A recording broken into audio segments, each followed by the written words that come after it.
નમસ્કાર મિત્રો, આજે આપણે ધોરણ 10 નું રાસાયણિક પ્રક્રિયા અને સમીકરણનો ત્રીજો લેક્ચર જોશું આપણે. અને આ લેક્ચરમાં ખાસ કરીને પહેલું છે વિસ્થાપન પ્રક્રિયા. આગળનો જો તમે મારો લેક્ચર જોયો હોય તો સંયોગીકરણ પ્રક્રિયા, વિઘટન પ્રક્રિયા અને પાણીનું વિદ્યુત વિભાજન કઈ રીતે થાય આ ત્રણ પ્રશ્નોનો સચોટ ખ્યાલ આપેલો છે. આજે આપણે વિસ્થાપન પ્રક્રિયા એટલે શું? તો પહેલો પ્રશ્ન થાય કે વિસ્થાપન એટલે શું? વિસ્થાપન પ્રક્રિયા એટલે એક કોઈ પણ તત્વ છે વધારે ક્રિયાશીલ હશે, એક કોઈ પણ તત્વ ઓછું ક્રિયાશીલ હશે.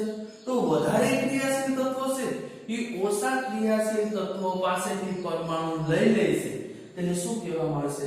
વિસ્થાપન પ્રક્રિયા કહેવામાં આવે છે. આપણે આકૃતિ દ્વારા સમજીએ. એક આ ટેસ્ટ ટ્યુબ છે અથવા કસનળી છે.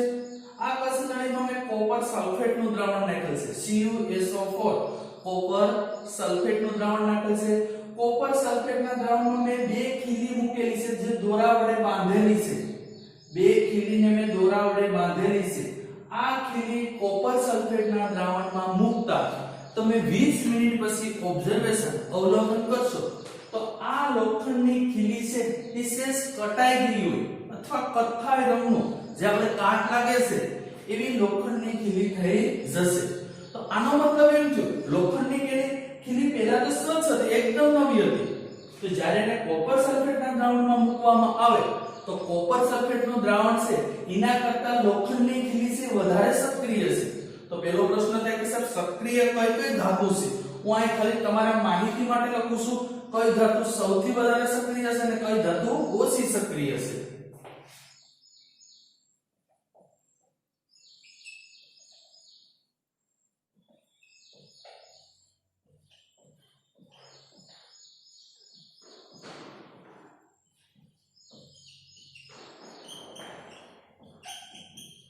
આ સક્રિયતા શ્રેણીનો ક્રમ છે. સૌથી વધારે પોટેશિયમ સક્રિય, પછી સોડિયમ, સૌથી વધારે પોટેશિયમ સક્રિય, એના કરતા ઓછો સોડિયમ. અને જેમ જેમ નીચે તમે જતા જાવ એમ સક્રિયતા શ્રેણી ઘટતી જાય છે. તો હવે આ આપણે જોઈએ રાસાયણિક સમીકરણ જોઈએ. રાસાયણિક સમીકરણ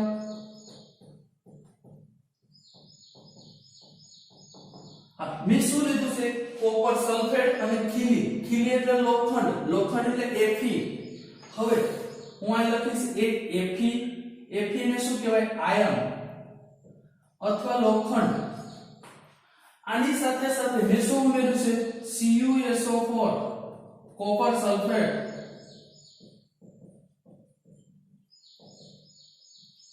કોપર સલ્ફેટ. પહેલો પ્રશ્ન થાય કે Fe સક્રિય છે કે Cu સક્રિય છે? અહીં પેલું આપણે જોવાનું છે એટલે Fe ક્યારે આવે છે? Fe. બીજું કોણ છે? કોપર.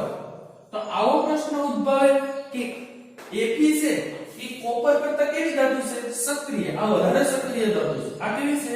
ઓછી સક્રિય, કારણ કે નીચેના ક્રમમાં આવેલી છે. તો આ Fe ધાતુ છે ઈ કોપર પાસેથી SO4 ને લઈ લેશે. આ SO4 ને લઈ લેશે કારણ કે Fe વધારે સક્રિય છે. વ્યાખ્યા છે વિસ્થાપન પ્રક્રિયાની. વધારે સક્રિય ધાતુ ઓછા સક્રિય ધાતુના પરમાણુ લઈ લેશે. આ પ્રક્રિયાને વિસ્થાપન પ્રક્રિયા કહેવામાં આવે છે. સમજાઈ ગયું? વધારે સક્રિય ધાતુ ઓછી સક્રિય ધાતુ પાસેથી તેના પરમાણુ અથવા કોઈ પણ સમૂહ લઈ લેશે તો તેને વિસ્થાપન પ્રક્રિયા કહેવામાં આવે છે. હવે રાસાયણિક પ્રક્રિયા શું થશે? FeSO4 તો અહીંયા છે ફેરસ સલ્ફેટ. વધ્યું શું? FeSO4 આવી ગયું. વધ્યું શું? Cu. એનો મતલબ છે Cu એટલે કોપર. તો આ કોપર ક્યાં ગયું? કોપર છે લોખંડની ખીલીને તમે જોશો તો કટાઈ ગયેલી અથવા કાટ લાગેલી ઈ શું છે? કોપર ધાતુ છૂટી પડી છે. આ હતી વિસ્થાપન પ્રક્રિયા. હવે કદાચ બીજી રિએક્શન તમને આપવી હોય મારે તો ઝિંક લઉં છું. Zinc into FeSO4. આનું નામ છે ઝિંક. આનું નામ છે ફેરસ સલ્ફેટ. હવે ઝીંક વધારે સક્રિય છે કે Fe વધારે સક્રિય છે? ઝીંક વધારે સક્રિય છે કે Fe વધારે સક્રિય છે? જોવાનું છે. આ ઝીંક છે અને આ Fe છે. કોણ વધારે સક્રિય છે? ઝીંક વધારે સક્રિય છે. તો આ ઝીંક પરમાણુ છે ઈ FeSO4 પાસેથી SO4 પરમાણુ લઈ લેશે. એને શું કહેવામાં આવશે? વિસ્થાપન પ્રક્રિયા. વધારે સક્રિય ધાતુ છે ઈ ઓછી સક્રિય ધાતુના સંયોજનમાંથી કોઈ પણ એક અણુ અથવા પરમાણુ લઈ લે છે તેને વિસ્થાપન પ્રક્રિયા. તો હવે સંયોજન શું બનશે? ઝીંક SO4. ઝીંક SO4 એટલે શું થયું? ઝીંક સલ્ફેટ. શું થયું? ઝીંક સલ્ફેટ. વધ્યું શું? ઝીંક SO4 આવી ગયું. વધ્યું શું? Fe. તો આ રીતની તમે રાસાયણિક પ્રક્રિયા દઈ શકો છો. આ હતી આપણી વિસ્થાપન પ્રક્રિયા. આ ખાસ કરીને તમારી માહિતી માટે હતી સક્રિયતા શ્રેણીનો ક્રમ. આ ખાસ કરીને તમને ધોરણ 10 માં 2-3 ચેપ્ટરમાં ઉપયોગી થશે. Sodium, potassium, sodium, calcium, magnesium, aluminium, zinc, iron, lead, hydrogen, copper, mercury, silver અને ગોલ્ડ. હવે આપણે નેક્સ્ટ ટોપિક ઉપર જશું. વિસ્થાપન પ્રક્રિયા આવી ગયું. હવે દ્વિવિસ્થાપન પ્રક્રિયા. આમાં એક જ પરમાણુ ભાગ લેતો હતો. હવે આના પછી આવશે દ્વિવિસ્થાપન પ્રક્રિયા.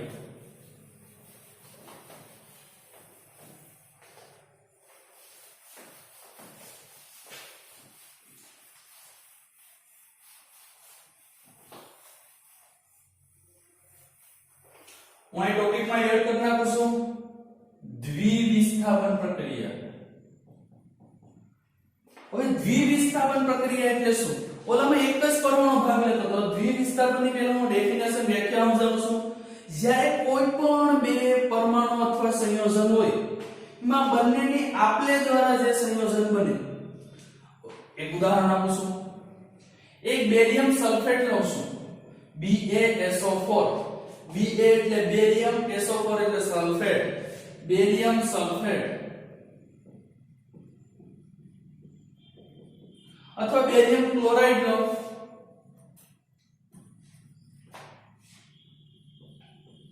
બીજું તત્વ છે બેરિયમ ક્લોરાઇડ ની સાથે સોડિયમ સલ્ફેટ.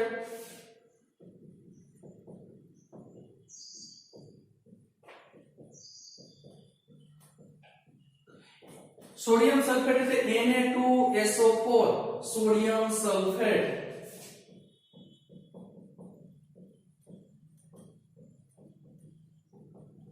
હવે બેરિયમ ક્લોરાઇડ અને સોડિયમ સલ્ફેટ. તો તમારે એક ટેસ્ટ ટ્યુબ લેવાની છે, કોઈ પણ એક કસનળી લેવાની છે. એક કસનળીમાં બેરિયમ ક્લોરાઇડ નું દ્રાવણ ઉમેરવાનું છે અને બીજી કસનળીમાં સોડિયમ સલ્ફેટ નું દ્રાવણ ઉમેરવાનું છે. આ બંને દ્રાવણને તમે મિક્સ કરશો, બેરિયમ ક્લોરાઇડ અને સોડિયમ સલ્ફેટ ને મિક્સ કરશો એટલે સફેદ અવક્ષેપ મળશે. જે સફેદ અવક્ષેપ છે એ ખાસ કરીને બેરિયમ સલ્ફેટ ના છે. હવે રાસાયણિક પ્રક્રિયા કઈ રીતે થાય સમજાવું છું. અહીંથી બેરિયમ SO4 આરે કમ્બાઈન થશે. તો પહેલો પ્રશ્ન થાય BaSO4 સાથે શા માટે કમ્બાઈન થાય છે? તો બેરિયમ ક્લોરાઇડ અને સોડિયમ સલ્ફેટ વચ્ચે પ્રક્રિયા થાય તો બેરિયમ સલ્ફેટ બને છે, કારણ કે સફેદ અવક્ષેપ તમને ટેસ્ટ ટ્યુબમાં પ્રાપ્ત થશે. પહેલી ટેસ્ટ ટ્યુબમાં બેરિયમ ક્લોરાઇડ લો, બીજી ટેસ્ટ ટ્યુબમાં સોડિયમ સલ્ફેટ લો. ઈ બંનેને તમે મિક્સ કરશો એટલે તમને સફેદ દહીં જેવા અવક્ષેપ જોવા મળશે. ઈ દહીં જેવા અવક્ષેપ કેના હશે? Barium sulphate. હાલો હું લખું છું BaSO4 બેરિયમ સલ્ફેટ. કેવા અવક્ષેપ થશે? સફેદ અવક્ષેપ.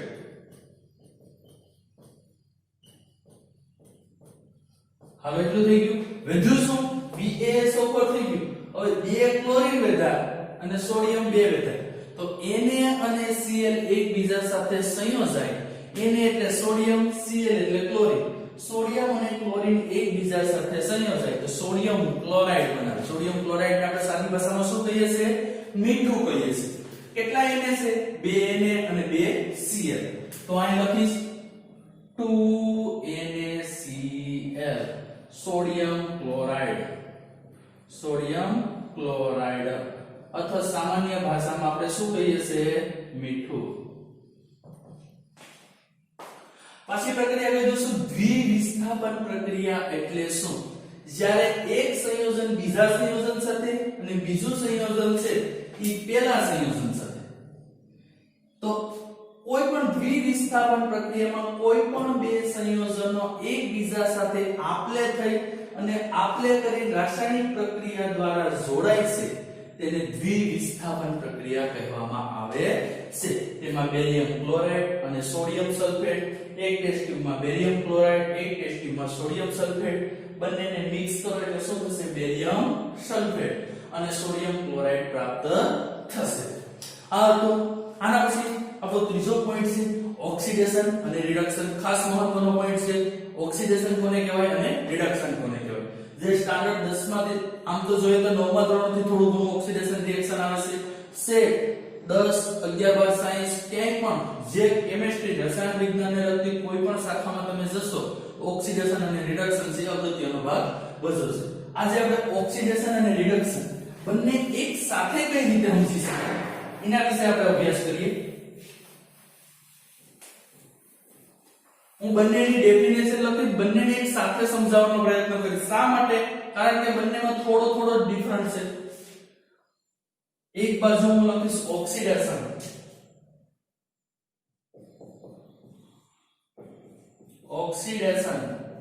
અને બીજી બાજુ લખીશ રિડક્શન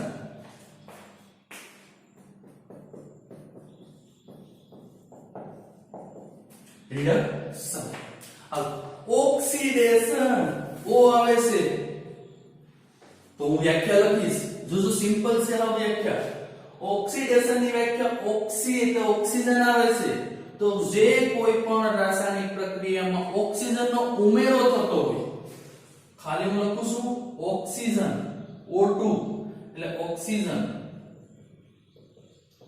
ઓક્સિજનનો ઉમેરો થતો હોય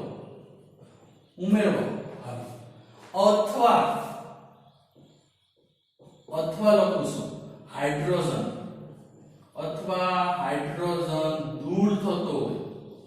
હાઇડ્રોજન દૂર થતો હોય તો તેને ઓક્સિડેશન કહેવામાં આવે છે ખાસ વ્યાખ્યા યાદ રાખજો ઓક્સિડેશન એટલે શું ઓક્સિડેશન એટલે ઓક્સી આવે છે તો ઓક્સિજનનો ઉમેરો થાય છે અને હાઇડ્રોજન દૂર થતો અથવા ગમે એક થતો હોય ઓક્સિજનનો ઉમેરો થતો હોય તોય ઓક્સિડેશન કહેવાય હાઇડ્રોજન દૂર થતો હોય તોય ઓક્સિડેશન કહેવાય છે ગમે એક પ્રક્રિયા રિડક્શન ની વ્યાખ્યા સાથે દઉં ઉલટું આમાં ઓક્સિજનનો ઉમેરો થાય છે આમાં કેનો ઉમેરો થશે હાઇડ્રોજનનો ઉમેરો થાય અને ઓક્સિજન દૂર થાય ઉલટી રિએક્શન અહીં હું લખીશ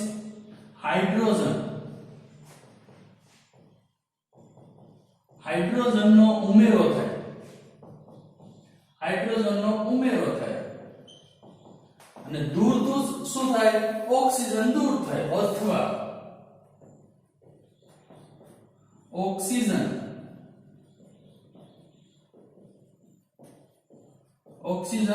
દૂર થાય બંને વ્યાખ્યાઓ ખાસ કરીને ભૂલાઈ ન જાય એક જ વ્યાખ્યા યાદ રાખશો બંને વ્યાખ્યા યાદ રહી જશે ઓક્સિડેશન એટલે ઓક્સિજનનો ઉમેરો થાય હાઇડ્રોજન દૂર થાય રિડક્શન હાઇડ્રોજનનો ઉમેરો થાય ઓક્સિજન દૂર થાય તો તેને રિડક્શન કહેવામાં આવશે એકાદી રાસાયણિક પ્રક્રિયા એક પેલી તો વધારે તમને ખ્યાલ આવે હાલો ઓક્સિજનનો ઉમેરો થાય હું લઉં છું ખાસ કરીને જોજો ઉદાહરણ એક્ઝામ્પલ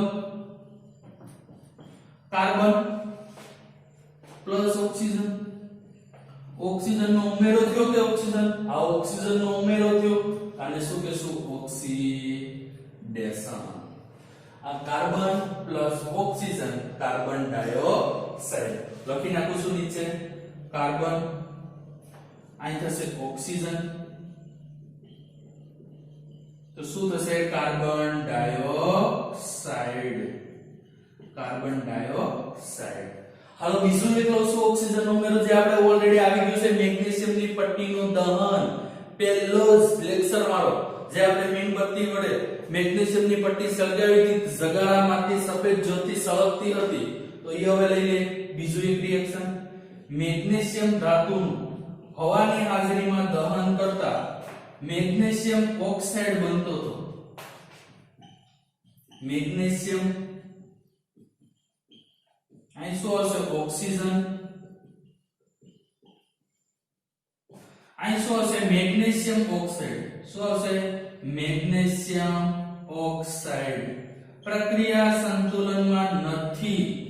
પ્રક્રિયા સંતુલનમાં નથી કારણ કે ઓક્સિજન 2 છે. આ ઓક્સિજન કેટલો છે? 1. તો આને સંતુલન કરવા એટલે કેટલા વડે ગુણવા પડશે? 2 વડે. 2 ઓક્સિજન થઈ ગયા, સાથે સાથે 2 Mg. તો Mg એક જ છે. કેટલા વડે ગુણવા પડશે? 2 વડે. આ બંને પ્રક્રિયામાં તમે જો કેનો ઉમેરો થયો છે? કેનો ઉમેરો થયો છે? ઓક્સિજનનો ઉમેરો થયો છે. એટલા માટે તેને શું કહેવામાં આવે છે? ઓક્સિડેશન કહેવામાં આવે છે. પછી પોઈન્ટ જોઈએ આપણે રિડક્શન. શું ઉમેરો કરવાનો છે? હાઇડ્રોજનનો ઉમેરો કરવાનો છે. એક્ઝામ્પલ દઈ દઉં છું. કોઈ પણ એક્ઝામ્પલ તમે તમારી રીતે દઈ શકો છો. હાઇડ્રોજનનો ઉમેરો કરવાનો છે. હું લઈ લઉં છું મેગ્નેશિયમ ઓક્સાઇડ. ખ્યાલ છે? Magnesium oxide. અહીં લખું છું મેગ્નેશિયમ ઓક્સાઇડ. Magnesium oxide. એમાં કેનો ઉમેરો કરવાનો છે? હાઇડ્રોજનનો ઉમેરો કરવાનો છે. હાઇડ્રોજનનો ઉમેરો તમે કરશો એટલે અહીંથી H2, અહીંથી ઓક્સિજન, H2 અને ઓક્સિજન બે સંયોજાય તો શું બને છે? H2O. એટલે શું બને છે? વોટર મોલેક્યુલ, એટલે પાણીનો અણુ બને છે. તો વધ્યું શું? Mg H2O. તો Mg H2O. Mg એટલે મેગ્નેશિયમ ને H2O એટલે પાણી થશે. બીજું એક ઉદાહરણ લઈ લઉં છું ઓક્સિડેશન નું.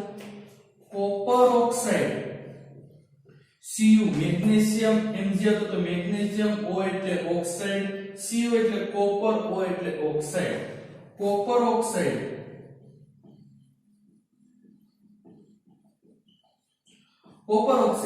એની પ્રક્રિયા હાઇડ્રોજન સાથે કરીએ કારણ કે રિડક્શન પ્રક્રિયામાં કીનો ઉમેરો થાય છે? હાઇડ્રોજનનો ઉમેરો થાય છે. હવે હાઇડ્રોજનનો ઉમેરો કરું છું તો અહીં શું થશે? અહીંથી ઓક્સિજન, અહીંથી હાઇડ્રોજન, અહીંથી ઓક્સિજન, અહીંથી શું થશે? હાઇડ્રોજન. તો અહીં શું થશે? Cu. અહીં વચ્ચે H2O. Cu એટલે કોપર. તો વિદ્યાર્થી મિત્રો તમને ખ્યાલ પડી ગયો હશે ઓક્સિડેશન એટલે શું અને રિડક્શન. ઓક્સિજનનો ઉમેરો થાય, આમાં ઓક્સિજન ઉમેરેલો છે, આમાં ઓક્સિજન ઉમેરેલો છે. ઓક્સિડેશન. આમાં હાઇડ્રોજનનો ઉમેરો થયો છે. રિડક્શન. આમાં હાઇડ્રોજનનો ઉમેરો થયો છે. શું થશે? રિડક્શન. લાસ્ટ ટોપિક એક જ વસ્તુ છે કે એક જ સાથે બંને રિએક્શન થતી હોય તો ઓક્સિડેશન એ થતું હોય અને રિડક્શન એ થતું હોય તો રેડોક્સ રિએક્શન કહેવામાં આવે છે. તેની વ્યાખ્યા લખું છું. રેડોક્સ રિએક્શન એટલે શું? જેમાં ઓક્સિડેશન અને રિડક્શન બંને એક સાથે થતું હોય તેને શું કહેવામાં આવે છે? રેડોક્સ રિએક્શન કહેવામાં આવે છે.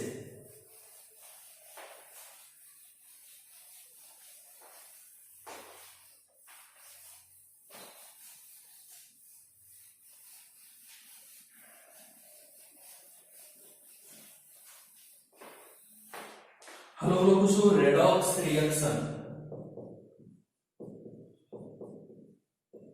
રેડોક્સ પ્રક્રિયા. ઓક્સિડેશનમાં શું કરતા હતા? ઓક્સિજનનો ઉમેરો થાય તો ઓક્સિડેશન, હાઇડ્રોજનનો ઉમેરો થાય તો રિડક્શન. હવે રેડોક્સ પ્રક્રિયા જેમાં ઓક્સિડેશન એ થતું હોય અને રિડક્શન એ થતું હોય તો તેને બંને પ્રક્રિયા સાથે થતી હોય તો તેને રેડોક્સ પ્રક્રિયા કહે છે. એક ઉદાહરણ દઈ દઉં છું. એક્ઝામ્પલ મેં કોપર ઓક્સાઇડ આગળ આપણે લીધું હતું એ જ ઉદાહરણ લઉં છું. કોપર ઓક્સાઇડ પ્લસ H2 એટલે હાઇડ્રોજન. અહીં શું બનશે? Copper oxide plus H2. શું બનતું હતું? કોપર પ્લસ H2O આમ બનતું હતું. આડી તમે જોયું હતું રિડક્શન રિએક્શન. એ શું બનતું હતું? પાણી. ખાસ ધ્યાન રાખજો તો પેલો તમને આવો પ્રશ્ન થશે સાહેબ આ તો રિડક્શન નો રિએક્શન નથી. હા રિડક્શન પ્રક્રિયામાં કહી શકાય. આને રેડોક્સ રિએક્શન તો સાથે સાથે કહી શકાય. કઈ રીતના? એક વસ્તુ સમજાવું છું. આમાં ઓક્સિજન હતો, ઓક્સિજન દૂર થયો. જોજો CuO ઓક્સિજન હતો, ઓક્સિજન દૂર થયો. અહીં જોજો આમાં H2 હતા, ઓક્સિજન ઉમેરાણ. હવે તમે જ મને કહેશો કઈ પ્રક્રિયા ઓક્સિડેશન થશે ને કઈ પ્રક્રિયા રિડક્શન થશે? પેલી કઈ ઓક્સિજન ઉમેરાણ. ઓક્સિજન ઉમેરાણ તો એને શું કહેવાય? ઓક્સિડેશન. અહીં લખું ઓક્સિજનનું ઉમેર્યું અથવા ઓક્સિજન ઉમેર્યું તો એને શું કહેશું આપણે? ઓક્સિડેશન. ઓક્સિડેશન. આ ઓક્સિજન દૂર થયો. રિડક્શન ની વ્યાખ્યા છે ઓક્સિજન દૂર થયો. તો આ લખીશ ઓક્સિજન દૂર થયો. ઓક્સિજન દૂર થયો. ઓક્સિજન દૂર થયો તો તેને શું કહેવામાં આવશે? રિડક્શન કહેવામાં આવશે. શું કહેવામાં આવશે? રિડક્શન કહેવામાં આવે છે. તો કોઈ પણ રાસાયણિક પ્રક્રિયામાં ઓક્સિજનનો ઉમેરો ઓક્સિડેશન, ઓક્સિજન દૂર થાય તો રિડક્શન. જો બંને પ્રક્રિયા સાથે થતી હોય ઓક્સિડેશન અને રિડક્શન તો તેને આપણે શું કહીશું? રેડોક્સ રિએક્શન કહેવામાં આવે છે. અહીં સુધી મિત્રો રાખીએ. લગભગ આપણું પહેલું ચેપ્ટર છે એ પૂરું થઈ ગયું છે. હવે પછી આપણે બીજા ચેપ્ટરથી આપણે મળશું. આભાર.